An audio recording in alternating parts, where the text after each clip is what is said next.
Hello, my name is Jalen Cabral, and today I'm going to be presenting about white privilege from Miss Galloway's class. When hit with the question, what are some adjectives you could use to describe the United States?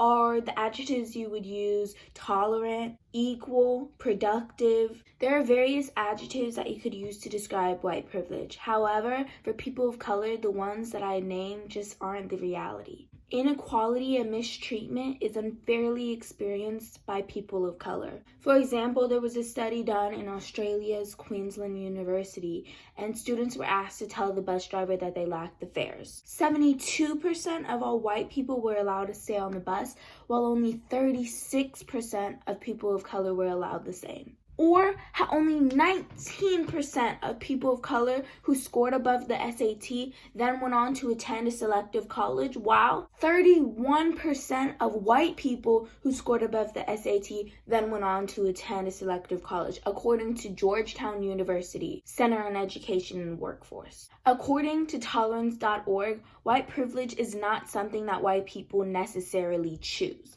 It's the distinct preference for whiteness that is common in our society. White privilege was actually made famous by an activist by the name of Peggy McIntosh in 1988. The concept of white privilege is the numerous accounts of unearned privilege given to white people, but not people of color. White privilege is mostly invisible to the people who have it. But come on now, if people keep on believing the deception that white privilege isn't a thing, it'll allow the fumes that are feeding white privilege to stay lit.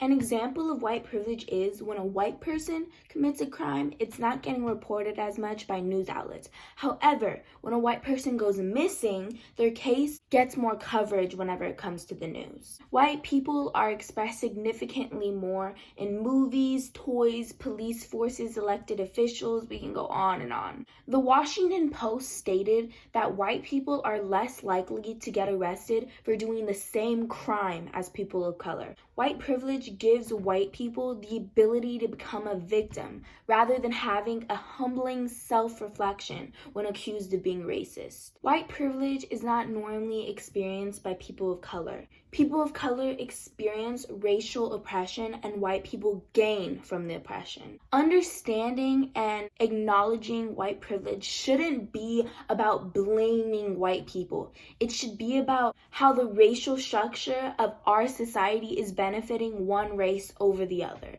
and how white people are taking for granted the opportunities that aren't given to other people or people of color. Because of white privilege, many white families won't have to inform their children about the harshness of systematic racism. However, people of color will. Due to white privilege, white people won't have to deal with being followed in a store because their skin is darker. White privilege means not having to worry about your hair or skin color being the reason you didn't get accepted to a job. White privilege means not having to be told to get over slavery. In conclusion, white privilege is having the ability to ignore things that others are forced to confront head-on. If white privilege is continuously ignored, the oppressed will stay oppressed. It's not something that we can just push to the side and hope will end. We will never actually all be equal, and the fairy tale world that we all wish will come will cease to ever even start if white privilege continues. Thank you.